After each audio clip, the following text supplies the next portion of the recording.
धराली आपदा के बाद लगातार राहत और बचाव कार्य जारी है। मुख्यमंत्री पुष्कर सिंह धामी सभी कार्यों की मॉनिटरिंग कर रहे हैं। 3 दिनों तक मुख्यमंत्री धामी आपदाग्रस्त क्षेत्र में रहे और मौके पर उन्होंने राहत और बचाव में जुटे सभी लोगों का मनोबल बढ़ाया। रविवार शाम को मुख्यमंत्री पुष्कर सिंह धामी देहरादून में आपदा कंट्रोल रूम पहुंचे और आपदाग्रस्त क्षेत्रों में चल रहे रेस्क्यू ऑपरेशन की समीक्षा की।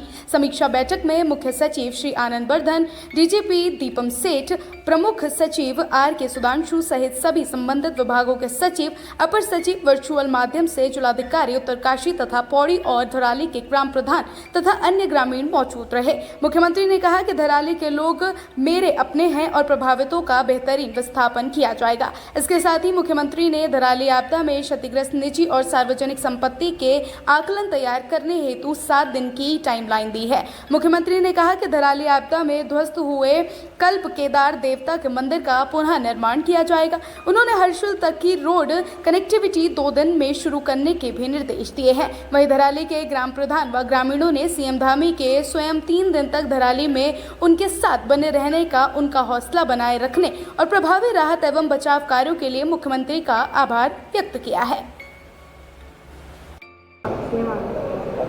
अभी तक जो रेस्क्यू अभियान चला है, सभी लोगों ने उसमें अच्छा समन्वय किया है, कोशिश की है हर एक व्यक्ति को बाहर निकाला जाए, हर एक जो संभव सहायता है वो करी जाए। उसके तहत लगभग अभी तक 1200 से अधिक लोगों को हेली सेवा के माध्यम से रेस्क्यू किया गया और अभी भी हेली सेवा हमारी चल रही है। स्थानीय लोगों को भी निकाला गया, जो गंगोत्री धाम, हर्षिल, अन्य स्थानों पर आए हुए तीर्थयात्री थे, श्रद्धालु थे, उन सभी को निकाला गया है। बिजली वहाँ पर रिस्टोर हो गई है। आप सबको पता है कि पूरी बिजली की लाइनें पूरी तरह से क्षतिग्रस्त हो गई थी, बिजली की लाइनें चल गई हैं। टेलीफोन सुविधा वहाँ पर सुचारू हो गई है। राशन पर्याप्त मात्रा में वहाँ पहुँच गया है। कपड़े इत्यादि सभी प्रकार की व्यवस्थाएं वहाँ जो ज़रूरी हैं सहायता के रूप में वहाँ पहुँच रही हैं। 5 लाख रुपए की धनराशि का हमने फौरी तौर पर जो तत्काल सहायता होती है उस सहायता को भी जो है हमने जारी किया है कि वहाँ पर तत्काल लोगों को सहायता मिले। लगभग 107 परिवार हैं, उन सभी को जिनके मकान क्षतिग्रस्त हुए हैं, जिनके कोई लोग उसमें दिवंगत हुए हैं, उन सभी को ये सहायता हम लोग कर रहे हैं। सड़क मार्ग मंगल या बुधवार तक बन जाने की पूरी संभावना है। पहली ब्रिज जो हमारा लिमचा गाढ़ है उसके पास, गंगनानी के पास, उसको रिस्टॉल करने की प्रक्रिया चल रही है और वो अंतिम चरण में है। आज रात तक वो शुरू हो जाएगा। कुछ एक पैदल यात्रियों के लिए शुरू हो गया है और गाड़ियों के लिए भी जल्दी शुरू होने वाला है। हमारा हर संभव प्रयास है कि सबको निकाला जाए और हमने सभी अधिकारियों को कहा है कि भवनों के नुकसान के लिए जो एक समिति बनाई है रेवेन्यू सेक्रेटरी के अध्यक्षता में, वो उसका पूरा आकलन करेंगे, क्योंकि इससे पहले इसी प्रकार का हम पुनर्वास का काम जोशीमठ में आई आपदा में भी कर चुके हैं। उसकी तर्ज पर सभी प्रकार का आकलन करेंगे कि कितना नुकसान हुआ है, पशु हानि कितनी हुई है, कृषि की, बागवानी की जो नुकसान हुआ है उसका आकलन करके उसको जो है किया जाए। और हमारा हर संभव प्रयास है कि हर एक आपदा पीड़ित को पर्याप्त सहायता मिलनी चाहिए, हर प्रकार से उनकी सहायता होनी चाहिए। उसमें किसी प्रकार का भी कोई भी जो है ढीलावाली नहीं होनी चाहिए। सारा आकलन करके उसको जल्दी से जल्दी करना है। और ये समिति जो बनाई है वो 1-2 दिनों में धराली क्षेत्र का भ्रमण करेगी, जल्दी से जल्दी समिति जाएगी, अन्य आकलन भी करेगी और इस प्रकार की जो आपदाएं जो हमको प्रत्येक वर्ष किसी न किसी रूप में इनका सामना करना पड़ता है, इनका आकलन करने के लिए कुछ हमारे महत्वपूर्ण जो संस्थान हैं जो इस क्षेत्र में धारण क्षमता से लेकर पर्यावरण के क्षेत्र में आकलन करते हैं, उन सभी से बात की जा रही है। वो भी इनका आकलन करेंगे, ग्लेशियरों का भी आकलन करेंगे।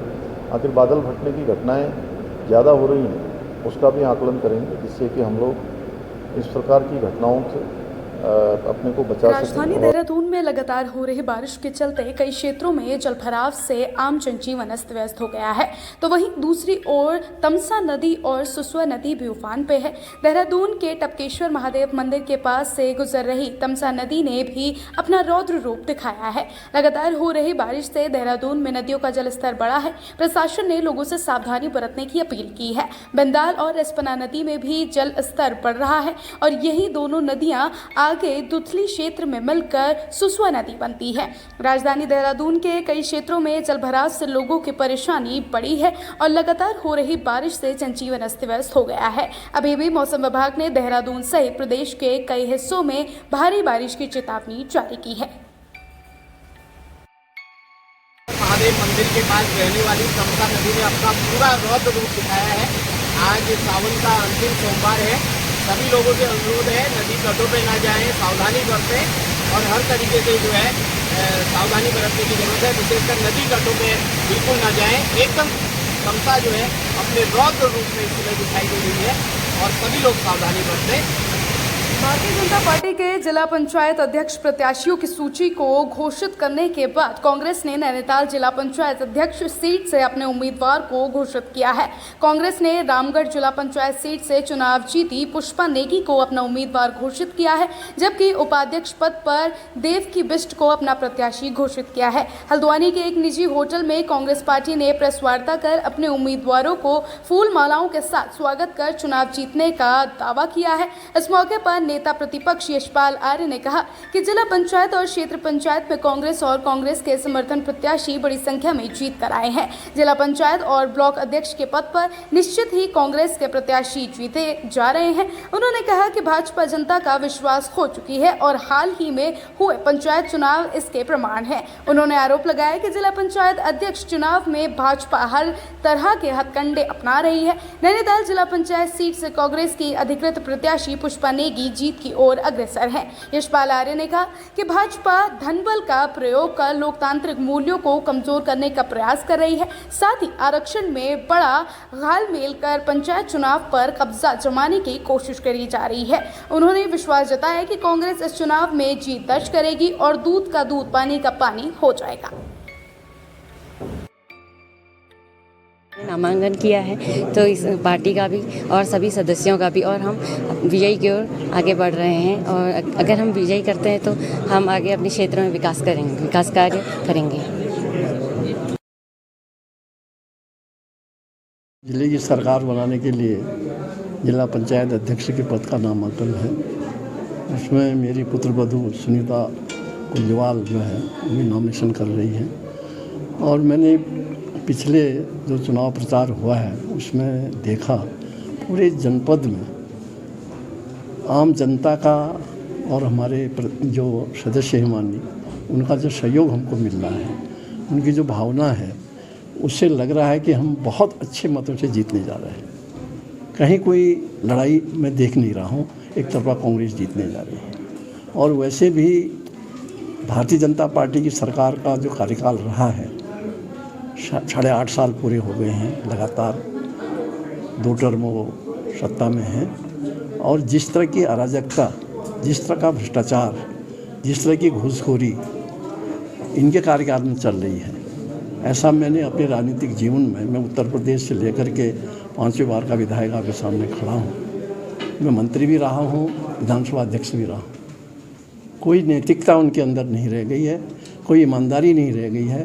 पूरे प्रदेश में लूट मची हुई है। ऐसी स्थिति में आज जनता बिल्कुल मन बना चुकी है कि हम परिवर्तन लाएंगे और जब 2027 में चुनाव होगा तो निश्चित रूप से कांग्रेस सत्ता में आएगी और जो उत्तराखंड राज्य बनाने की जो भावना थी उसको, जो जिस तरह से कांग्रेस पहले काम कर रही थी उसको बढ़ा करके वो बिल्कुल उस तरह से काम करेगी, ऐसा मुझे पूरा विश्वास है।